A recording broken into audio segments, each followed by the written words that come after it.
Welcome to Krome Cast. Check it out. I'm Sam Major. I'm back once again with my business partner, Rupert Mills. Hey, Sam. I'm here to talk about cloud optimisation. So, Yep. Exciting stuff, what it can be. But it can be very unexciting should you get it badly wrong, which is something we've also... Very painful, should you get it badly very painful. We've seen that on a few occasions. So I'm going to kind of chuck it your way. Just the three things we're going to work through, just you and I today. Sure. Yeah, I think we're going to talk about what is it, why is it important, and how do you do it. Cool. All right, let's jump at number one.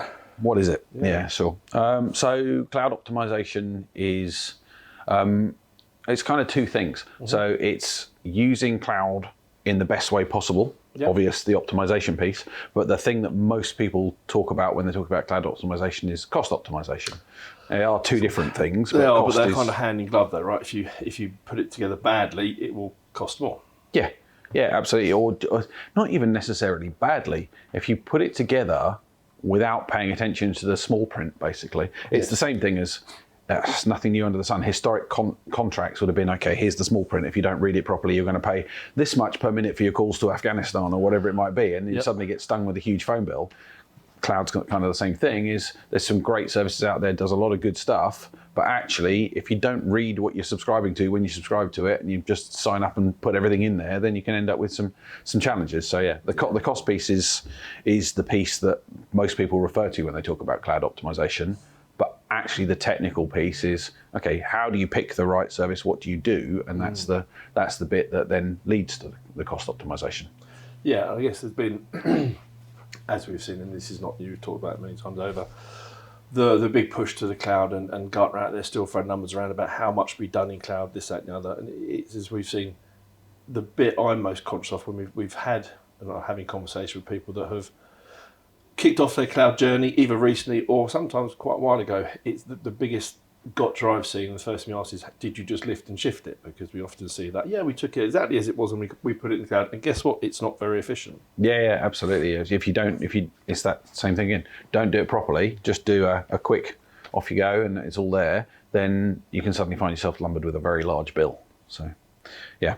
I mean, when you get onto the why is it important, it's that bill piece, it's the environmental aspects of it. So same thing as if you're running a data center in your building and you've got, or in a data center for that matter, and you're looking at the efficiency of it. The people like Microsoft, Amazon, etc., Google, they have hugely efficient data centers. They're achieving efficiencies that just wouldn't be dreamed of in lots of other data centers, but it still costs to run a machine. You turn a machine on, it's still generating heat, it's still consuming power, it's still doing all of that stuff that consumes resources that ultimately that optimization is for environmental reasons. If you run it and you use it, it's going to cost you money.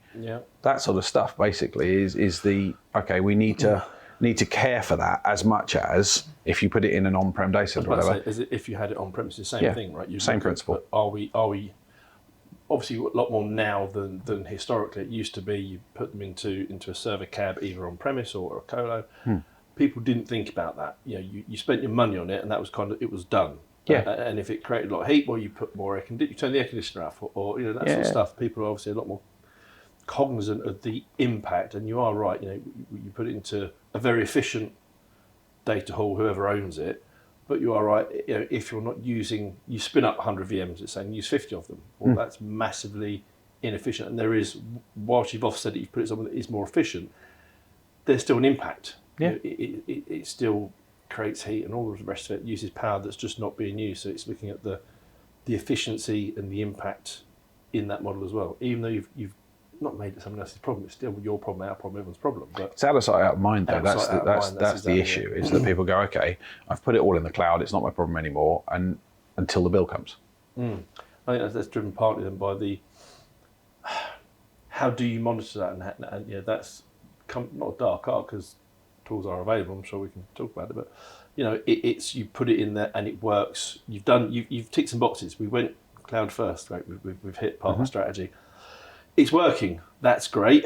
And let's if it isn't too cost inefficient, if it's sat within our budget, well then it is now out of mind. We're not necessarily looking any further, and we know that if you do look further, you could be more efficient from both an environmental and a cost. Yeah, absolutely. And then we've got the security angle, obviously. So you have virtual machines running in your data center. They're an area for compromise or attack potentially. If you forget them or forget to patch them, you've got the same thing going on with cloud. You've got that out of sight, out of mind thing going on where you've built a load of machines, and even with shadow IT, where someone else has built a load of machines and you're not even realizing they're there, you've got that area where people can pick on, and if you're not maintaining and not looking after them, not only are they costing you money, but they're an attack surface. So it's a threat vector. Yeah, it's a threat vector. So you shut that sort of stuff down and you say, okay, let's get all that shut down. Not only is it then not a threat vector, but it's also saving you money, and there's the consume or pay as you go consumption, albeit that you have, again, discounts for commitment and all the rest of it, but the effectively pay-as-you-go mentality of the cloud means that you can turn around and say, where historically you'd have invested in that VMware estate and said, oh, that VM's running 16 gig of RAM, it only needs 8, but it doesn't matter, we've got plenty of headroom in the system. Yeah. You're actually trying to get rid of headroom in the system altogether when you're optimizing, because you're trying to say, all right, the more headroom I have, the more I'm paying for, even if I'm not using it. Yeah. And the ability to move that dynamically is a big thing these days as well. So, I mean, that's coming onto the tool thing as well. Well, maybe we should go into that, because that's where, excuse me, I've looked recently. I know you've been looking in the team and looking at different tools to kind of do the right sizing bit, but automatically, because otherwise someone is having to look at that and you're adjusting thresholds and this, that, and the other. And then it's inefficient because you're taking up a member of staff just to do the management thereof. But if we can actually, use the correct tool set, and a lot of thought has to go into what is the correct tool set for your particular use case. It's not, there is no panacea as far as I'm concerned at the moment. I'm sure there'll be a market leader at some point that will potentially outstrip them all, but right now there's a good choice for different, depending on what hyperscaler you use and how many you might consume, as to the different tool sets you can use to do, as you've said there, do the monitoring piece and then adjust it as we need. As we burst, let's use more, but as we come out of that, we'll downsize it again, because even if you burst up, let's say, and it's down to an individual to move that, and then it's up to an individual to let's resize it again. If you miss that by hours or days, then that impact, depending on the size of your operation, could be enormous. Yeah, absolutely. I mean, if you get into tools, you've got the big hyperscalers, sort of AWS, Microsoft, they've got tools in there. Microsoft's got cost management that will do Azure. It'll also look at AWS. Okay. AWS has the Compute Optimizer that will allow you to look at what you're doing and try and work out how to right size your resources, mostly within the AWS estate.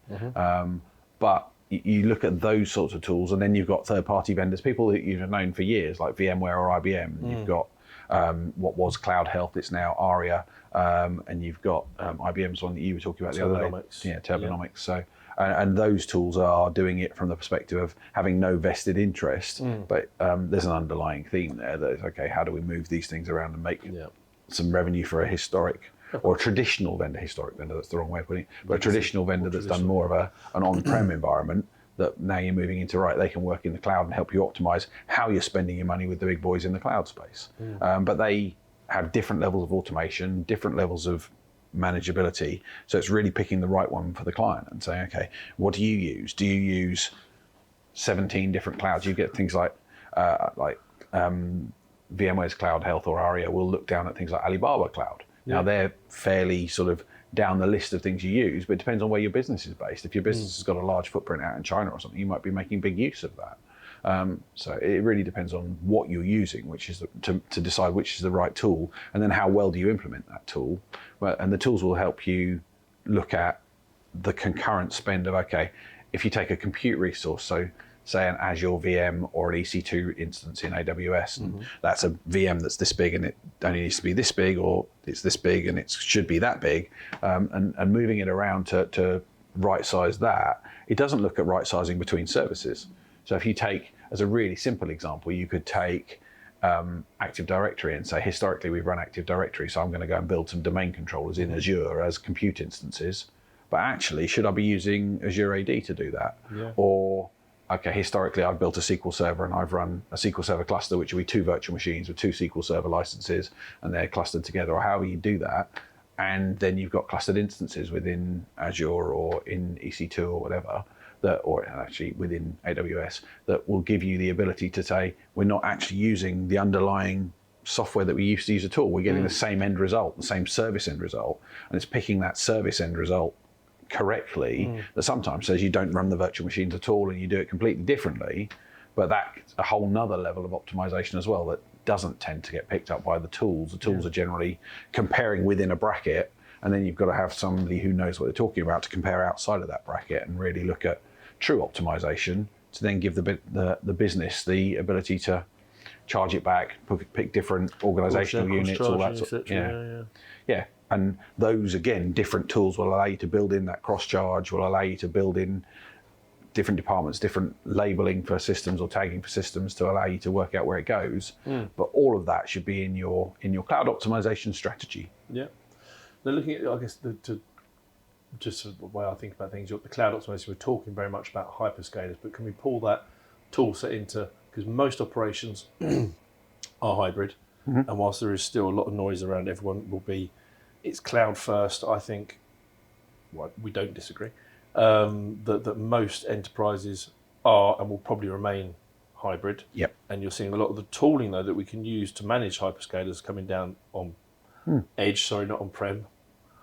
But we are, you see like I forget what's the Dell Edge tool, HCI platform.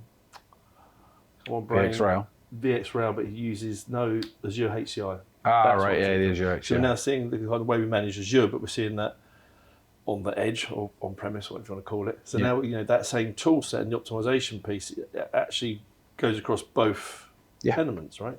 Yeah, absolutely. And you're back into the thing we've said multiple times, sort of predictable workload, cheaper to run there. Burstable workload, cheaper to run there. And then let's look at what's manage that correctly. But if you use the right tool and it's doing the automation, so some of the third-party tools have really high levels of automation. Some of the built-in tools have sort of scripted automations or webhooks or things like that you can connect to at the back end. But if you're using that, you can move those resources around completely. And realistically, if you buy a fixed asset as a piece of hardware that's in a data center, and then you're using cloud to supplement that, you should be filling that fixed asset as full as possible first, and then bursting. And that's how you get the maximum efficiency out of that. But again, it's very much looking at it on a customer by customer basis or client by client basis, and making sure that you say, what's the right thing for this business and how do we make that work for them, whilst helping them. It's just down simple things. So do you want that on a 1 year or a 3 year commitment? That's a massive saving from a cost perspective. But realistically, if you do that before you optimize, you can end up really stuck because you've just committed to 3 years and suddenly realize you only need a quarter of it. Very true. So again, it comes back to, it sounds like we beat the same old drum, but it's look at the data, audit first.